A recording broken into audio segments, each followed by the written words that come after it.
ஜெய் ஸ்ரீராம். இது ராமனின் ராமாயணம். இந்த கதை உங்களுக்கு இன்ட்ரெஸ்டிங்கான கதையாகவும் உங்கள் அறிவை மேம்படுத்தக்கூடிய கதையாகவும் இருக்கும். வாங்க கதைக்குள்ளே பயணிக்கலாம். முதல் 2 பாகத்தில் நம்ம ராமரோட இளமை மற்றும் பிறப்பு பற்றி பார்த்தோம். அடுத்து நம்ம பார்க்க போகிறது ராமரோட திருமண வாழ்க்கை. ராமர் அந்த வில்லை வளைச்சி சீத்தையை மணந்துக்கிட்டாரு. அதே மாதிரி அவங்க தம்பியான பரதன் மாண்டவியையும், லக்ஷ்மணன் ஊர்மிளையையும், சத்ருக்கன் சுதிகீர்த்தி ஆகிய 4 பேரையுமே மணந்துக்கிட்டு தில்லற வாழ்க்கையில் 4 பேருமே ஈடுபட்டாங்க.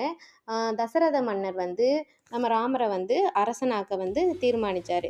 மாந்திரையின் தூண்டுதலால் நம்ம கைகேயி 2 வரங்கள் தசரத மன்னர்கிட்ட கேட்டாங்க. ஒன்று பரதன் அரசனாகணும், இன்னொன்று ராமன் 14 ஆண்டுகள் வனவாசம் செல்ல வேண்டும். அதே மாதிரி ராமரும் 14 ஆண்டுகள் வனவாசம் சென்றாங்க. அவங்க கூட லக்ஷ்மணன் மற்றும் சீத்தையும் வனவாசம் 14 ஆண்டுகள் போனாங்க. இதுக்கப்புறம் என்ன நடக்குன்னு அடுத்த பாகத்தில் பார்க்கலாம். நன்றி.